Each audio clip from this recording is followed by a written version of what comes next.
This is the moment Turkey's Akinci unmanned aerial vehicle detected the wreckage of the helicopter carrying Iranian President Ebrahim Raisi and his delegation after it crashed in Iran's mountainous East Azerbaijan region.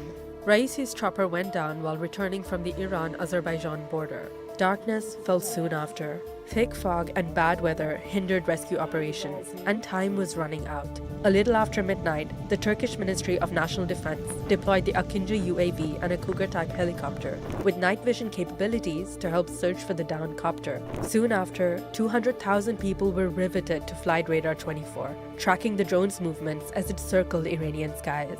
Turkish public news agency Anadolu aired a live feed of some of the drone's cameras.